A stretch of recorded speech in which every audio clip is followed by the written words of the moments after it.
Nu sveiciens šahistiem! Sveiciens visiem tiem, kas arī vēl nav šahisti. Jā, un tad uzreiz man jāprasa mūsu viesim Aleksējam, kurš šodien atnācis. Aleks, tu vispār esi šahists? Mums kā ir? Nu, es māku spēlēt, teiksim tā, zinu noteikumus. Jā. Jā, Nu, tāpat kā Karlsons. Es domāju, viņš tāpat jā, atbildēt uz šo jautājumu. Jā, nu jā. tad visiem sveiciens un spiežam subscribe mūsu lieliskajam kanālam, lai nepalaistu garām superīgākās intervijas.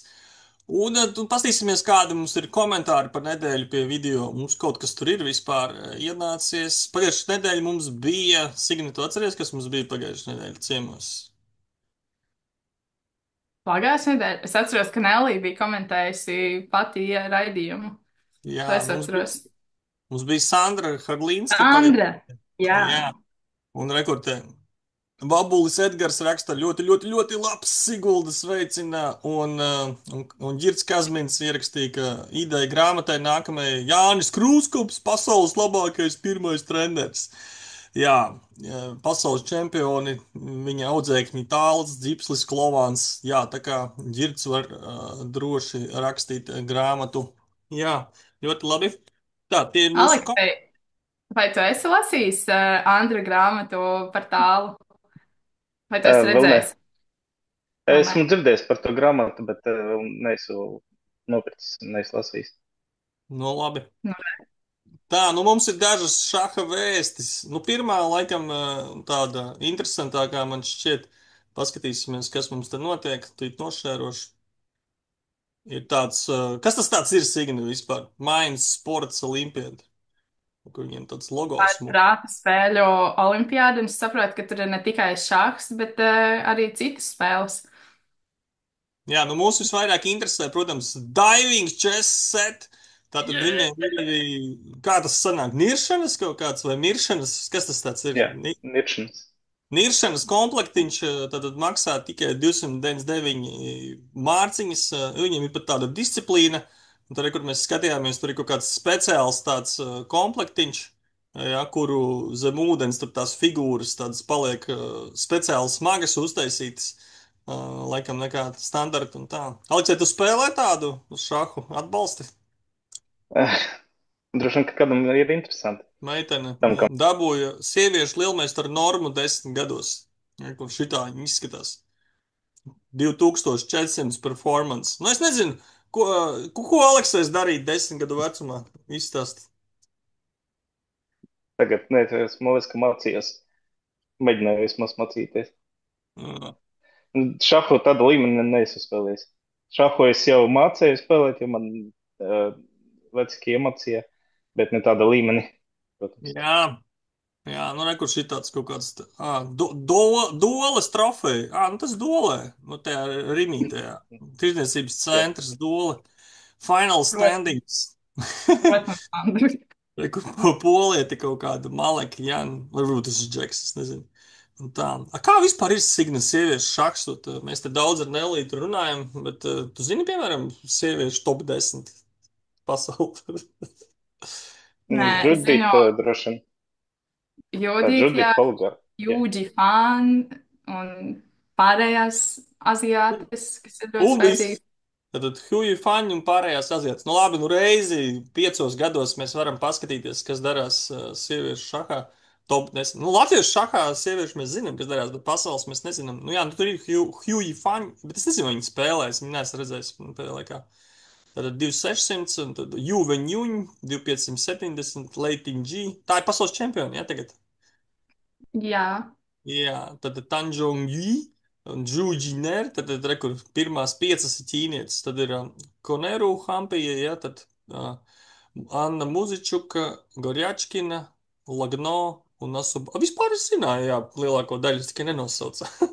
nu, jā, nu, pēc vārdiem es atpazīstu, bet es absolūti nespēju atcerēties pirmo piecu visus vārdus un uzvārdus.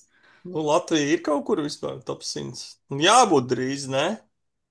Pasties. Nu, jā, Šitas jau mums ir pa spēkam. Nu, tā, es arī domāju, ka tūliņ kaut kur parādīsies.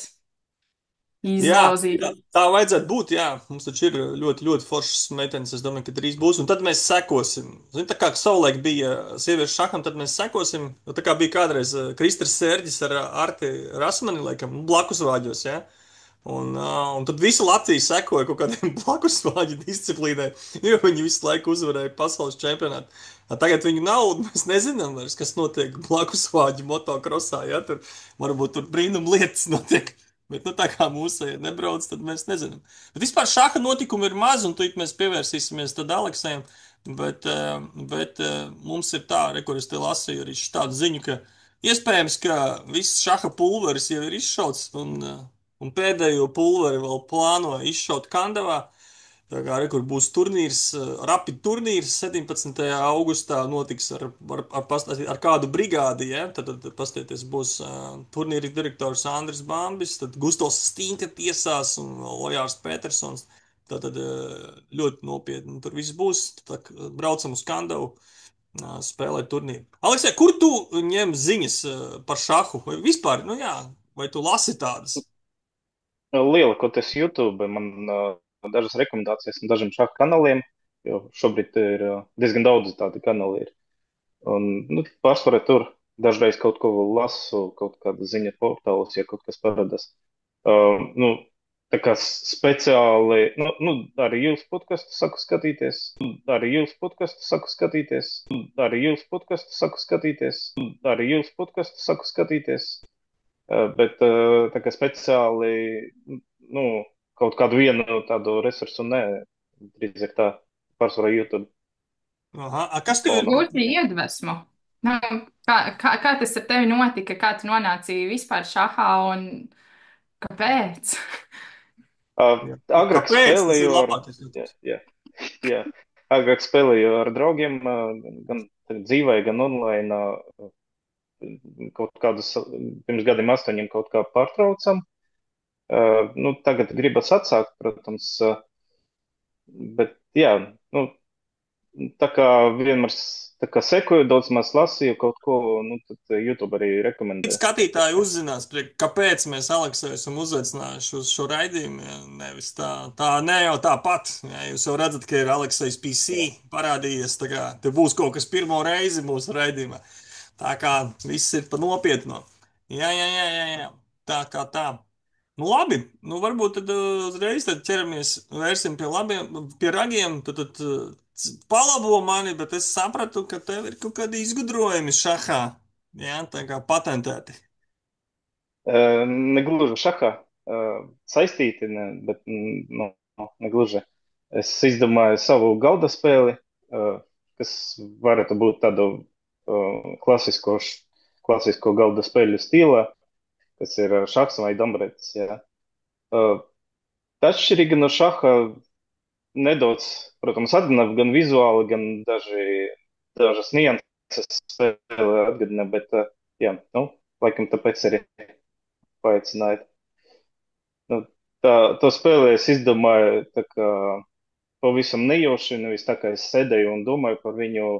Tas notika kaut kā spontāni. Es domāju par kaut kādu pavisam citu projektu, Tas un ir tad šis? man ienāca prātā. Tas ir šis? Kad tad? Tas ir šis? Jā, tas ir. Jā, tā ir mana Tas ir spēle. figūras. Mm. Kas tad? Es saku, tās ir Jā. šāda figūra. Nē, tas nav šaha figūras. Visas figūras ir. Es pats taisīju. Nu, tas bandinieks, protams, atgādina bandinieku, jo viņš arī mana spēlē saucas bandinieks. Man liekas, ka tas ir tāds universāls nosaukums, kuru var izmantot. Jā, bet visas pārējās figūras, tā kā es pats izdomāju gan lomu, gan arī noteikumus visus. Jā. Es varu tad, principā, nedaudz noprezentēt, ko es Nu, tad sagatavoju. parādi, jā. Tā, nu, tā ir spēle. Tas ir tas nosaukums, kuru es, tā kā, nu, faktiski viņš neko īsti nenozīmē. Varbūt tur sakritība ir rumaņu valoda, jo rumaņu valoda tas vārds kaut ko nozīmē, bet nu, kaut kādas citas valodas tas neko nenozīmē. Jā, un tā Pirmais viņi izskatās iespējas, no ka būs, puses. pirmais iespējas, ka būs ļoti vienkārša spēle tad. Nopietni, tas ir tavs pirmais iespējas, Andri. Viņa nav sarežģīta, viņa ir vieglāka par šahu. Paldies! Jā, tā kā, principā noteikumus var iemācīties 10 minūtes. Arī, kur, principā tā visa motivācija bija, kā es, principā, visu izdomāju. Tas pirmkārt, lai būtu viegli noteikumi, otrkārt, lai visas figūras būtu veidojamas, nevis tā kā šahā, ka tev jau ir figūras, jā, un tad pēc tam tu tikai to bandnieku vari devilkt līdz 8. līnijai, un tad viņu pārveidot par karalieni. Bet, lai visas figūras būtu tā kā veidojamas, lai būtu daudz manevru iespēju, ko nodrošina tas centrs, jā, un lai cilvēki vairāk domātu nevis tikai par to figūru skaitu un spēku, bet arī par pozīciju. Jā, un kā tas viss tiek nodrošināts, principā izstāstīšu lēnam. Sākumā iepazīstināšu ar vispār ar to spēli. Tas ir spēles laukums, kurš sastāv no 4 daļām.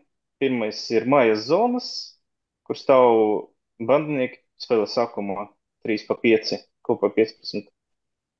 Nākamā daļa ir centrāla zona, kur notiek visas darbības, praktiski visas darbības notiek tur. Tas sastāv no centrāla lauciņa un 3 apļiem. Katrā aplī ir 20 lauciņi. Tad šitie ir 2 savienojumi loki, lai bandinieki varētu tikt uz centru. Un šitie 2 ir pārvēršanas lauciņi, par kuriem nedaudz vēlāk stāstīšu. Nu, it kā nekas sarežģīts nav. Tagad par gājieniem. Principā gājieni sastāv no tā kā šaha, tad cilvēks izdara gājienu, un tad nākamā gājienu taisa viņa pretinieks, tā kā pa soļiem. Un gājiens sastāv no soļiem, un viens solis ir figūras pārvietošana no viena lauciņa uz blakus lauciņu, kas savienots ar malu. Tad viņš pa diagonāli nevar. Un centrālais lauciņš ir unikāls ar to, ka viņš savienots ar visiem lauciņiem iekšējā aplī. Var tikt uz jebkuru.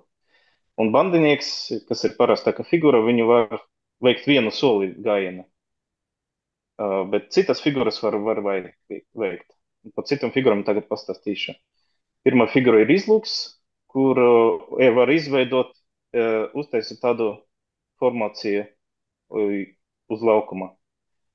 3 savas figūras, līnija vai kaut kur pa loku. Un tās bandinieks, kas ir pa vidu, viņš var tikt pārtaisīts par izlūku. Tad,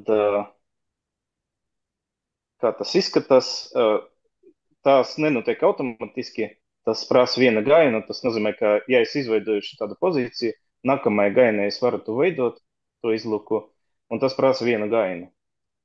Un tā darbība nav obligāta, var izvēlēties to nedarīt. Un ar ko labs izlūks? Te es parādīšu vēl dažas formācijas, kā var veidot izlūku. Rekar var redzēt, ja šitais bandinieks stāv centrā, tad šitiem 2 figūram ir jāstāv pretējos lauciņos. Un izlūks ir labs ar to, ka viņš var taisīt 2 soļus viena gājiena līdz 2 soļiem. Un viņš var mainīt virzienu, kā grib. Un šeit ar zaļo ir atzīmēt visi lauciņi, kur viņš tiek. Izlūks nevar lekt pāri figuram, līdz ar to šeit viņš netiek, jo viņam bloķē ceļu šitais bandinieks. Un principā visus bandiniekus var pārveidot par izlūkiem, ja ir vēlme. Nav nekāda ierobežojuma. Nākamā figura ir jātnieks, par kuru var pārtaisīt jebkuru figūru, ja tiec uz šito lauciņu. Tās notiek uzreiz automatiski, un tas nav tā nav izvēle, ka tikko viņš tur tiek, viņš pārtop par jātnieku. Un nav ierobežojuma, cik daudz jātnieku var būt, un jātnieka priekšrocība ir tāda, ka viņš var veikt līdz 3 soļiem viena gājiena, arī var mainīt virzienu, viņš var lekt pāri citam figūram, ļoti liels gājienu diapazons, kā var redzēt šais bildes. Ja viņš stāv šeit, tad viņš tiek uz jebkuru no šitiem lauciņiem, pieņemsim, ja viņš grib šeit tikt, tad 1, 2, 3, viņš tiek viena gājiena līdz šeinī. Un viņam nekas netrauca pārlikt pāri. Ja tev ir kaut kādas figūras, viņš vienkārši tam pārliec pāri. Un tad, kad viņš stāv centrā, tad viņš nosēdz visu centrālo lauciņu, visu centrālo zonu. Tagad pēdējā figūra. Tā kā iepriekšējā slaidā tas jātnieks ir tā kā zirgs, tikai tā forma viņam ir kā laidnim. Jā, tāpēc, ka tas ir, jā, viņš nav, viņš lēc pāri kā zirgs, un viņš ļoti manevrs, tā kā ļoti liels manevra iespējas kā laidnim. Okay. Tāpēc forma drīzāk kā laidņa. Un pēdējā figūra, un tā kā viena no stiprākām figūram spēlē, ir sargs. Un figūra pārtop par sargu, kad sasniedz šo lauciņu. Pārveidošana atkal notiek uzreiz, jā, nevar izvēlēties. Tā kā, ja sasniedz, tad viņš pārtop par sargu. Bet ierobežojums ir tāds, ka spēlētājiem vienlaicīgi var būt tikai viens sargs. Sargs ir diezgan tāda interesanta figūra. Viņš var iet līdz 3 soļiem viena gaina, bet nevar lekt pāri citam figuram. Viņš prot atdzīvināt figūras, kas tikko bija nokautas. Tas nozīmē, ka ja iepriekšējā gaina pretinieks nokauja figūru, tad to var atdzīvināt. Atdzīvināt var figūras, kas bija ne vairāk kā 2 soļu attālumā no sarga, un starp to un sargu ceļš nav bloķēts. Ja citiem vārdiem, kā izluka gaina attālumā. Tā atdzīvināšana notiek tā, ka iepriekšējais gainis tiek atcelts, jeb pretinieku figūra atgriezta tur, kur viņa bija iepriekš, bet nokauta figūra atgriežas kā bandinieks. Ja viņa bija kaut kāda cita loma, viņa to zaudē. Un atdzīvināts bandinieks iegūst imunitāti uz vienu gainu, viņu nevar nokaut. Un tā darbība prasa vienu gainu. Kad tikko tās izdarīts, gains pāriet pie pretinieka. Es uztaisīju bildes, kā notiek tā atdzīvināšana. Sākumā šis jātnieks nokauj šo izluku, kā var redzēt šajā bildē. Un tā kā attālums ir 2, jeb pieļaujams, jā, attālumam jābūt līdz 2. Šis sargs atdzīvina to figūru kā bandinieku, tāpēc izluka loma tiek zaudēta. Savukārt šitais jātnieks atgriežas tur, kur viņš ir bijis. Un šo bandinieku uz vienu gainu nevar nokaut. Un tad melnēm būs jāizvēlas kaut kas cits, ko darīt. Sargs ir diezgan... Kāds ir mērķis tai figūra nokaušanai vai atdzīvināšanai? Tieši tai darbībai, tas ir atkarīgs no situācijas. Dažreiz ir izdevīgi. Pieņemsim, ja šajā situācijā viņš izvēlētos nevis atdzīvināt, bet nokaut, tad viņu šitais jātnieks nokaut uzreiz, un tas sargs būtu zaudēts. Savukārt šeit pozīcija nedaudz labāka, jo tomēr 2 figūras palika. Bet, jā, tur jāskatās uz pozīcijām, visādi varbūt. Ir viena pozīcija, kur tā atdzīvināšana ir ļoti, ļoti noderīga, un tā pozīcija ir ļoti grūti izjaucama. Prasa diezgan daudz upurus, jā, bet par to es varbūt šobrīd nestāstīšu. Varbūt vēlāk parādīšu. Bet es vēl gribu pabeigt stāstīt par spēles papildus noteikumu sargam, kas arī ir svarīgi, kas padara viņu ļoti stipru. Sargu centra, ja viņš sasniedzis centrālo lauciņu, viņu var nokaut tikai cits sargs vai jātnieks.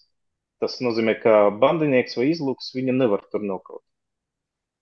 Bet ja viņš uztaisīja atdzīvināšanas darbību, stāvot centrālajā lauciņā, tad uz vienu gainu viņš šo imunitāti zaudē.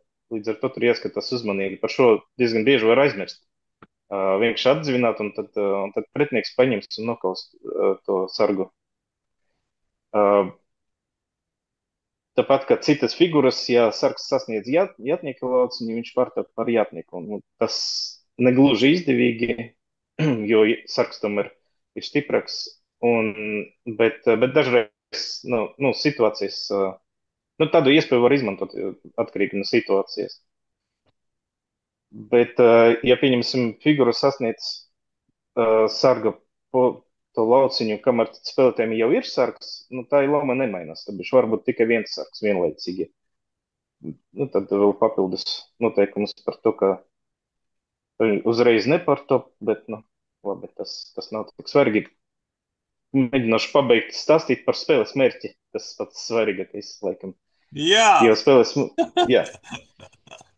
Spēles mērķis, jeb tāds parastais uzvaras nosacījums, ir jāizvieto jebkurā parvesta figūrā, ne bandinieks, jā. Tad viņš var izmantot izluku, jātnieku vai sargu centrālajā lauciņā, un divas jebkuras figūras iekšējā lauciņa pretējos, iekšējā apļa pretējos lauciņus, jeb jāizveido šita pozīcija.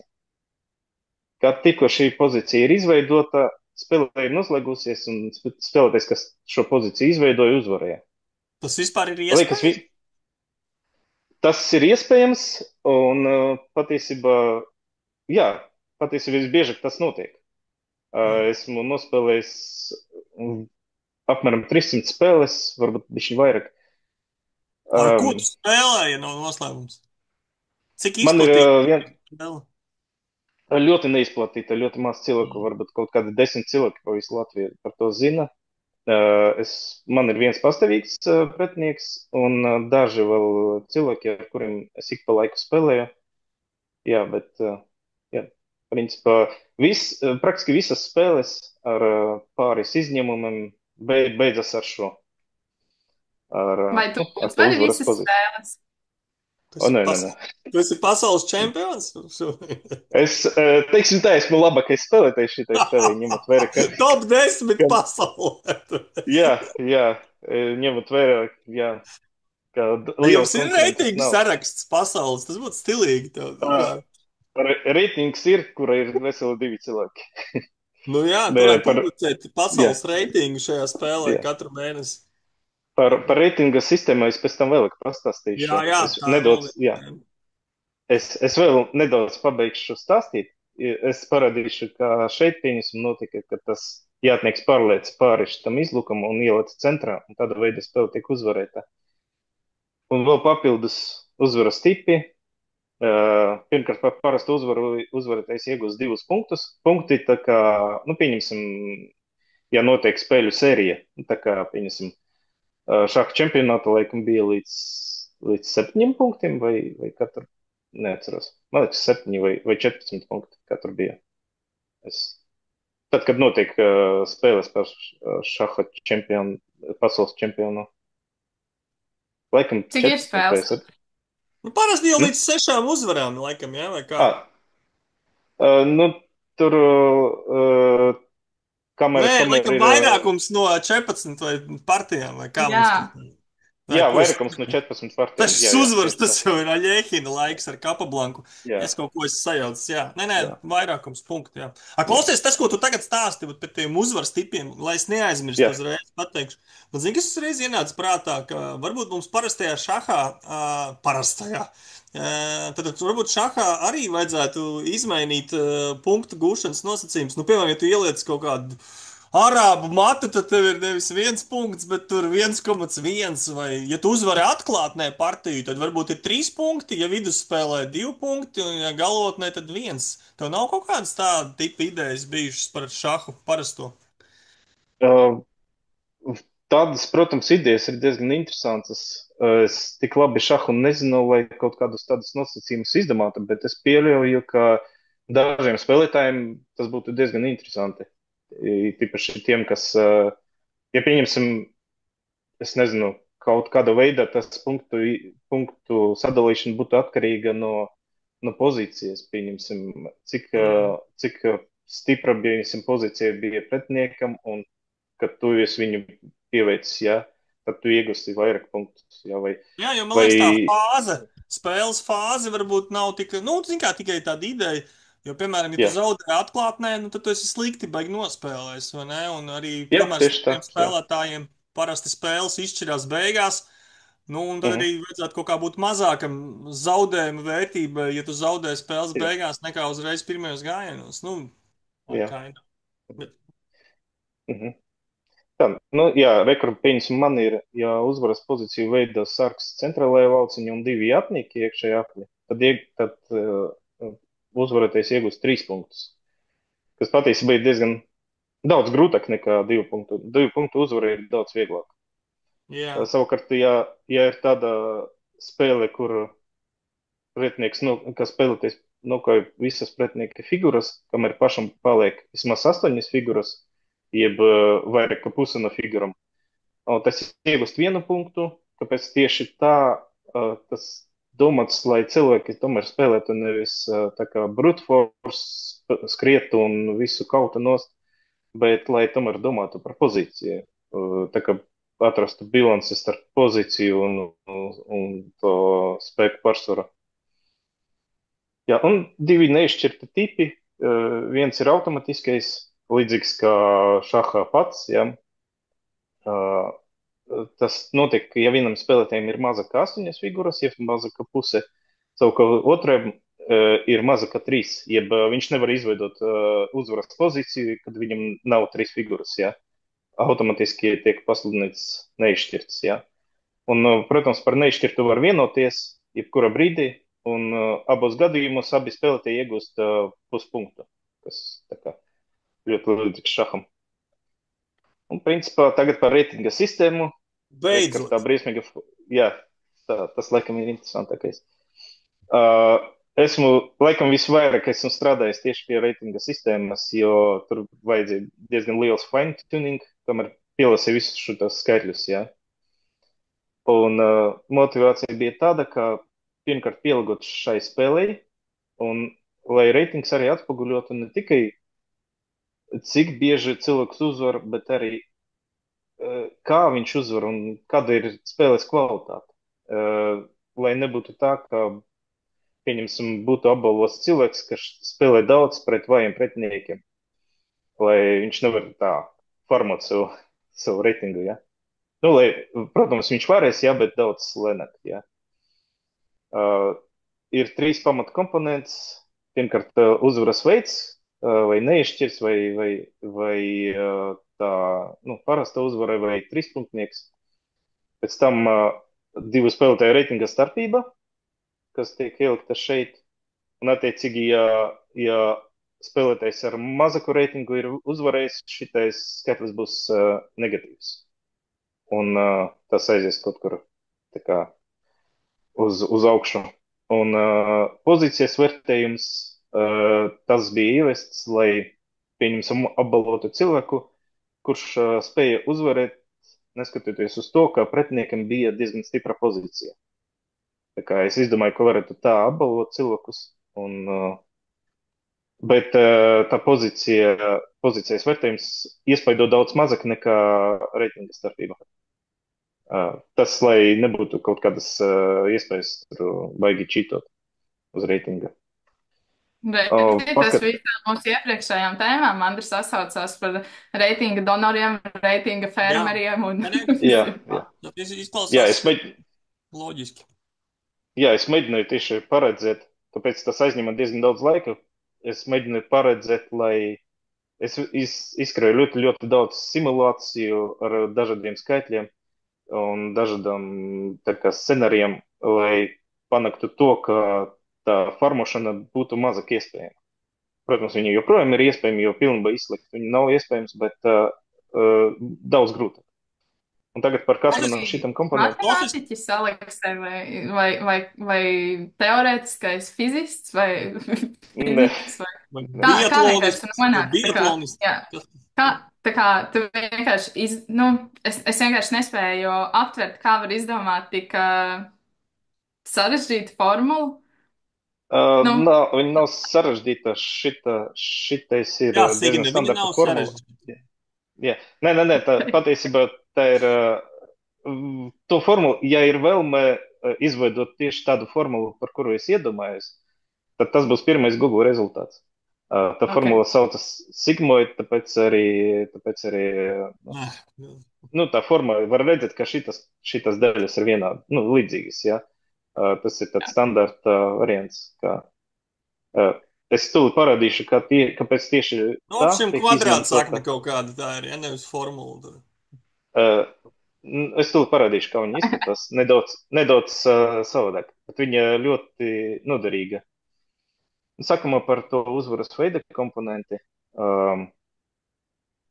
Attiecīgi, var redzēt, ka, ja pieņemsim uzvaru, tā kā nokojot visas figuras, tad komponenti ir tikai 2, jā. Savukārt parastai uzvarai uzreiz dod 12, un 13 dod 18, jā. Tas nozīmē, ka tas, kas šeit stāsts, jā. Attiecīgi, reizinātais ir daudz lielāks, ja uzvar tomēr ar to pozīciju. Un, ja ir nešķirts, tad reitings vispār nemainās. Līdz ar to ar nešķirto formātu vispār nav iespējams. Abiem spēlētājiem reitings paliks tas pats. Un tagad tā reitinga starpības komponenta. Tieši tā formula, ja spēlētājs ar lielāku reitingu zaudē vairāk, iegūst mazāk. Ko var redzēt šeit, pieņemsim, kā saprast šito grafiku, jo tālāk uz šeini, jo lielāks reitings ir uzvarētājiem. Un šeit, šajā pusē būs tādi gadījumi, kad uzvarētājiem reitings ir mazāks.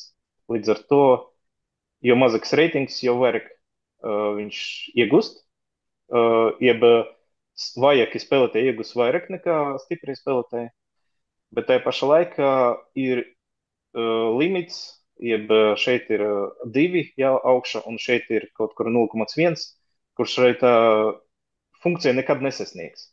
Un to nodrošina šita formula. Un tāpēc arī tika izvēlēta tieši dēļ tās formas, un šeit pa vidu ir gadījumi, kad reitingi ir apmēram vienādi, ja? Šeit pieņemsim kaut kāda starpība, tur 50, 100 reitings, ja? Un var redzēt, ka funkcija ir gandrīz lineāra. Līdz ar to nav tik stipra atšķirība, kad spēlē līdzvērtīgi pretinieki. Un tad piemēri, ja pieņemsim, te var redzēt, ka ja spēlē ar pilnīgi vienādu reitingu, tad būs vienmēr viennieks tā izmaiņa. Savukārt šeit pieņemsim, ja uzvar ar reitingu 500 un zaudē ar 1100, tad uzvarētājs iegūs diezgan daudz, jo lielāka reitinga starpība, jo vairāk, bet maksimālais ir 2, to devnieku nekad nesasniegs, jā. Par uzvaru 2 punkti maksimums? Nē, tas ir šitais reizinātais. Jā, tas ir tas reizinātais. Jā. Faktiski tur būs 12, pieņemsim, viņš uzvarēja, ka parasta būs 12, un tad tas tiek reizināts ar 2. Jā. Nevis ar 2, bet ar 1,95. Jā. Bet, ja pieņemsim, rekur redzam, ka spēlētais ar reitingu 2400 formu uz kaut kāda 500, viņš iegūst tikai 0,04. Līdz ar to viņu 12 tiek reizināts ar 0,04, un tur būs kaut kādi 0,5, ne vairāk. Jā. Tad tas nozīmē, ka viņš diezgan daudz riskē.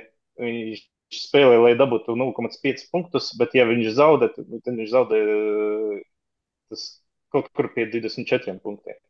Līdz ar to tie stiprie spēlētāji nevarēs farmot uz vājiem. Jā. Un tāda veida tā reitinga sistēma nodrošina to, ka tie farmošanas gadījumi tiek daudz maz izslēgti.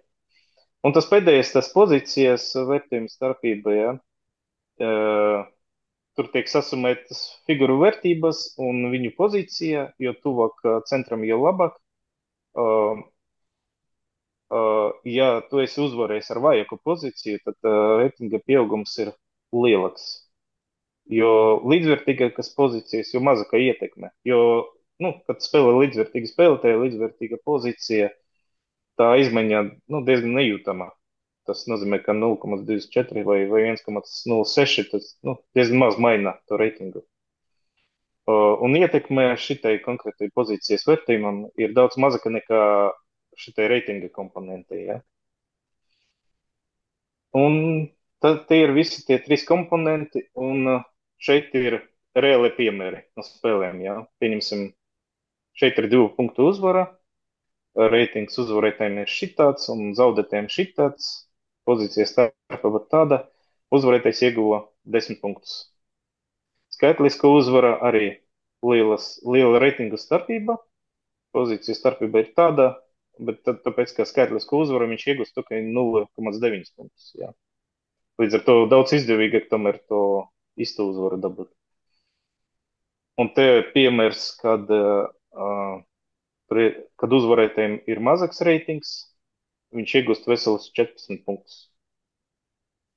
Par 3 punktu uzvaru spēlētājs ar lielāku reitingu dabū 13 punktus. Tas ir mazāk kā 18, tāpēc, ka viņam ir liels reitings, tā kā lielāks reitings. Un kas vēl, un te ir gadījums, kad reitinga starpība ir milzīga, 700 punkti, pozīcijas starpība ir 7, bet no tiem teoretiski iespējamiem 12 punktiem viņš iegūst tikai 4, nepilnus 5.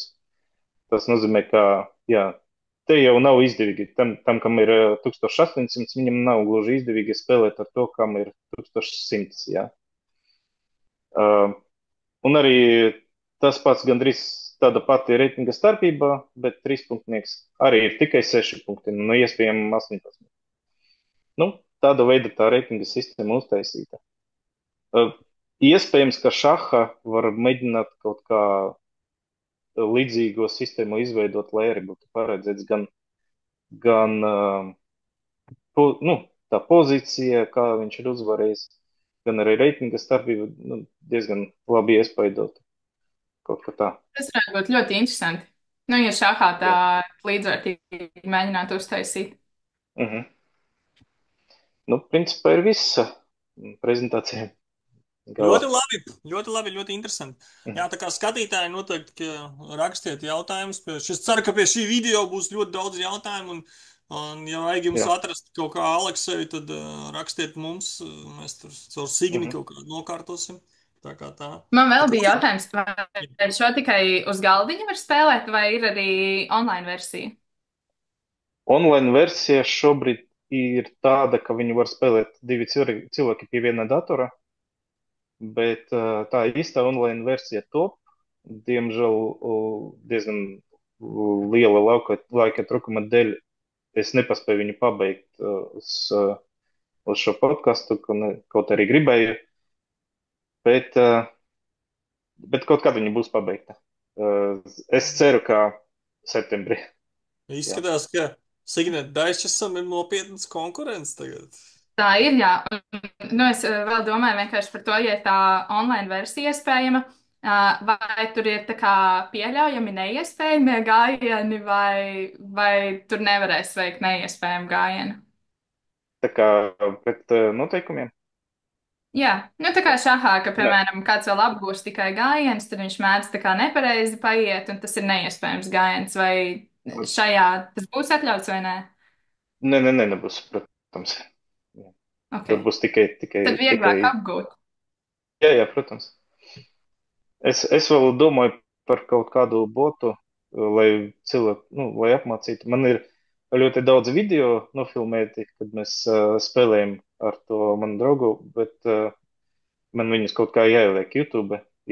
Es vienu uztaisīju tā kā skaidrojuma fona, kas tur īsti notiek un kāpēc tieši tādi gājieni, bet tas prasa diezgan daudz laika, lai uztaisītu tādu video arī.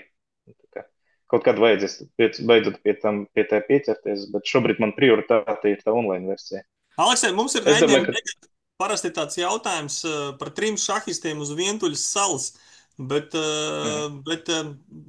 nu tā kā Latvijas šahists tu nezini, varbūt tev interesētu paņemt līdzi uz Vientuļas salas kaut kādus 3 šahistus citus, ko tu zini, bet vēlams dzīvus tā kā. Bet mēs tevi varam izņēmumu uztaisīt, tu vari arī mirušus ņemt. Jā. Kāda būtu tā? Es domāju, noteikti, ka Spārvs būtu, jo viņš ir interesants cilvēks arī bez šaha, jā, viņš ir diezgan tā kā, es viņam sekoju tā kā sociālos, viņš ir diezgan interesants cilvēks vispār. Jā. Es domāju, ka tā no es nezinu, vai būtu interesanti. Nu, tas ir parasta atbilde Karlsson, bet laikam daudz ko jaunu. Bet varbūt, ka varētu ar viņu, jo man būtu interesanti paklausīties, kā viņš vispār to tur galva, to visu teoriju, jā. Nu labi, Un kas pārēls trešais, Karlsens? Nu, un tā trešais būtu jāizdomā. varbūt kāda sieviete, tad tur viena džeki, kur tur darīs uz tās. Judīti. Judīti, jā, varētu, jā. Nu, re. Nu labi, tad Judīte. Vispār iespējīgs ansamblis tāds, nevājš tā. Jā. Labi. Mhm. Te ir šaha pasaules čempioni no 1 līdz 18. Ah, jā. Un mēs uzliksim tagad ģeneratorā, kurš skaitlis tev izkritīs, un tad tev būs jāizdomā jautājums tam pasaules šaha čempionam. Ja? Aiziet. 16. Kurš tas ir vispār? Tas nav Karlsens gadījumā? Nē, tas ir 16. mums ir. Jā, tas ir Karlsens. Jā, tad jautājums ir Karlsenam. Karlsenam jautājums. Vai kur tu vientuļus salas tieši viņu ņemsi? Tā kā tu jau vari viņam jautājumu uzdot. Jā. Nu, es laikam jautāt to, es nezinu. Kāds ir viņa mīļākais un kāds ir mazāk mīļākais openings? Tas būtu jautājums. Tāds jautājums. Un tagad mēs paprasīsim ChatGPT, kā. Nu jā, man vienmēr ir patikušas pozicionāli elastīgas atklātnes, kur pretinieks nevar viegli paredzēt, ko es grasos darīt. Piemēram, angļu atklātne 1/4. Tā ir viena no manām mīļākajām. Tā ļauj man spēlēt plašu klāstu dažādu struktūru, pielāgoties situācijai un saglabāt pozīcijas daudzslāņainību. Tā ir kā šaha forma ar daudz iespējām, un es to izbaudu. Kas attiecas uz mazāk iemīļotu atklātni, teikšu tā: Kilidora aizsardzība 1/4/5. ZF36 nav gluži manā stilā. Tā ir pārāk pasīva un, lai gan tā ir sava vieta teorijā, man nepatīk būt pozīcijā, kur man jau no sākuma jāizstāvs vai jāgaida, kad pretinieks kļūdīsies. Es labāk uzņemos iniciatīvu. Bet, protams, viss atkarīgs no pretinieka. Ja redzu iespēju psiholoģiski pārsteigt, ar ko negaidītu, tad arī Kilidors var parādīties uz galdiņa, bet tikai tad. Tā, nu labi, nu paldies, teiksim, Aleksējam, un tad novēlēsim veiksmi ar spēli, gaidīsim labākajos galda spēļu veikalos un čempionātu, bet pats galvenais sāc publicēt to reitingu sarakstu pasaules labāko spēlētāju tavā spēlē, kamēr vēl var ierakstīt savu vārdu vēstures lapusēs, un pēc tam pēc gadiem tu skatīsies pirmās 10 gadus, tu tur Aleksējs Ivanovs top 3 visu laiku. Pēc tam tur kaut kādi, zin kā, nu tā tu vari kļūt par leģendu. Labi. Labi, tad komentārā būs pie video aprakstā būs tad links uz jauno spēli. Dice Chess Killeru, sauksim viņu tā. Labi, paldies Aleksējam. Paldies jums. Paldies Aleksējs PC. Paldies.